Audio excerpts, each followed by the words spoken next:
Hello, and welcome to another episode of the Seasonal Tokens Podcast, where Polar interviews people so you can do more investing and less gambling.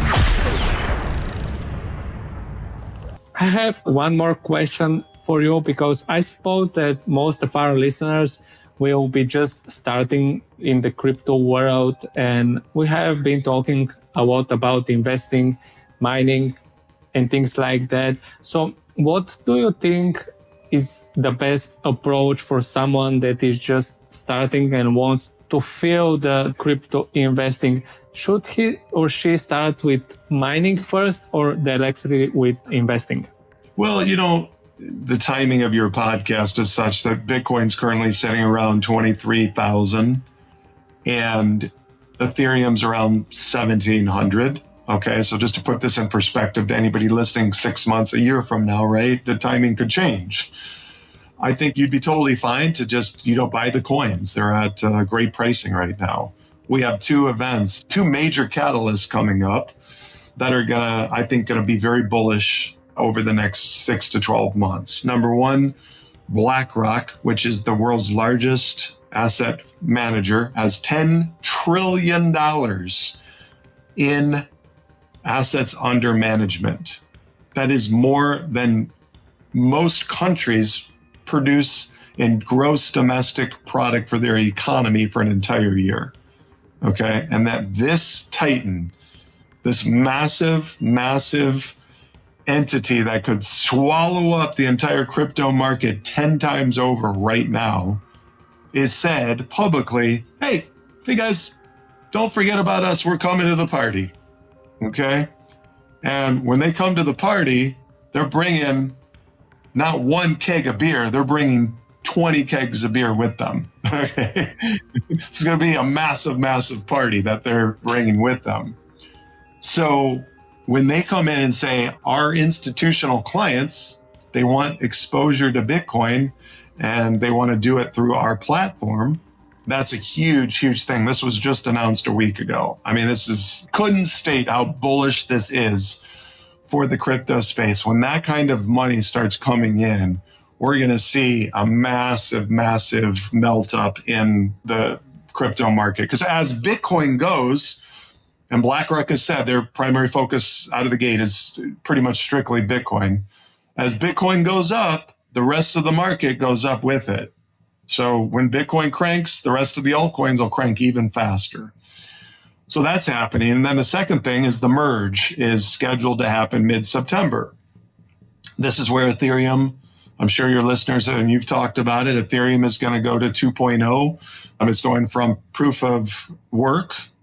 So miners like me who mine Ethereum, we're getting kicked out. And that's fine, because I know that this is going to skyrocket my Ethereum coin values. So I'm okay with not being able to mine, because the merge is going to decrease the new supply that's going to happen. It's going to become a deflationary asset.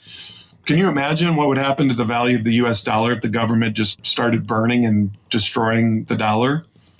The value of the dollar and the buying power of the dollar would skyrocket. Well, they're never going to do that in a million years, but that would be essentially the same thing that's about to happen with Ethereum. It's going to be a deflationary asset. Its value is going to be based on accelerated scarcity.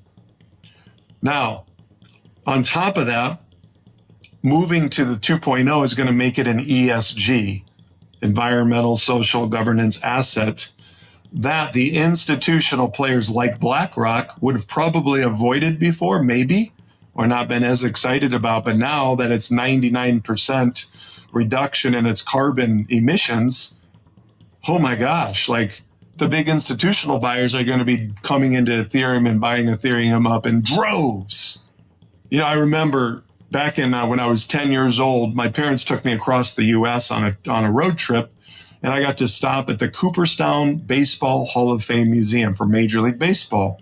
The only thing I remember, right, I'm 44 now, this is a long time ago, I clearly remember vividly staring at the 1909 Honus Wagner T209 baseball card. It's the rarest baseball card ever made, and that's why it's valuable. It just sold for $7.25 million, one baseball card. There's less than 50 in circulation, and there's under 10 that are in really good condition. $7.25 million for one card. Why? Who's Honus Wagner? Nobody. It's not a Babe Ruth or a Mickey Mantle or some of these famous players that probably, are known throughout the world. It's Honus Wagner. Why is his card worth $7.25 million? One word: scarcity. So Ethereum is about to become a scarce asset. It's going to go through the roof. So I think normally without these two announcements, I think we were in for a much longer crypto winter. I don't think it would have been anything close to 2018, 19, 20, but it would have been a solid year. Not anymore. This winter will not last that long, I don't think. Yeah. So this somehow removes my next question, which was going to be like, is the crypto future bright? But I think that you have answered it. I don't think it could be any brighter from where we're at right now. At the current price levels, I don't think it could be any brighter. I do want to say, could it drop 50% from here? Absolutely. There's still a lot of uncertainty. We have runaway inflation. We still have supply chain disruptions. We have still unknowns with the coronavirus. We have a war in Europe. We have a lot of uncertainty. We have a lot of unknowns. We don't know exactly what the Federal Reserve is going to do with their interest rates. So we have 5 major uncertainties. So we could still drop 50% from where we're at. However, if it does, it'll be there for a very, very short period of time. There's so much cash on the sidelines with these big institutional players. They will come in and scoop those assets up instantaneously within minutes, and it'll force it right back up. So I'm not nervous right now about re-entering and rebuying and doubling down and getting aggressive with my buying and actually increasing my total allocation over the 10% that I would normally stick to really, really, be solid on that. That's generally not going to change. But right now, the conditions are so that I think the risk versus reward is so incredibly strong. I would be no fear in entering and adding more to my positions. Wow.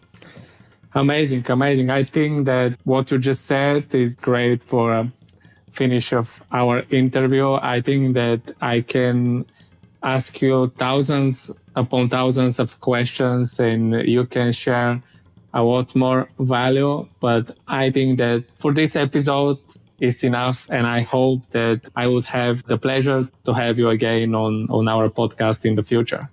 Of course. Yes. I love doing these. This is my favorite thing in the world to do beyond golfing and playing high stakes poker. I like doing podcast interviews. They're so much fun. So thank you for having me. It was a pleasure. Perfect. So can you tell our listeners where they can find more about you and reach you? Yeah. So everything is pretty much housed on my website, myindestructiblewealth.com. There's links to my podcast. I actually just published a episode on the 2 major catalysts in the crypto market, the merge and the BlackRock situation. I just did a podcast yesterday about that. I have over 90 podcasts called The Indestructible Wealth Show. And then I also, on my website, listeners can purchase my new book. It's called Building Indestructible Wealth. It's essentially everything I just talked about on this show. 180 pages of 25 years of wisdom and experience of building some pretty serious wealth that can last. So, and then, I also just started a new blog site as well. That's right there on my site. I think my blogs they're pretty entertaining. I definitely share a lot of funny personal stories or situations, that have come up for me. I try to entertain and educate on both the show and on the blog. Amazing. So if you want to learn more about wealth investing, I definitely believe that Jack is your guy and you should definitely check out the Indestructible Wealth method. I'm sure that there is a lot of value and wisdom in that. So thank you very much again, Jack, for being on the show. It was not only pleasure, but also honor for me to have you here. Yeah, I appreciate being on your show and being able to speak to an international audience. It was a lot of fun, Polar. Thank you so much. Thank you. Thank you. So yeah, this was everything from this episode. I hope that you have enjoyed it as much as I did. For me, it was definitely a big pleasure. And I hope that I'll have you on my next episode too. So I'm Power, the CMO of Seasonal Tokens, and I'll talk to you on the next episode. Bye bye.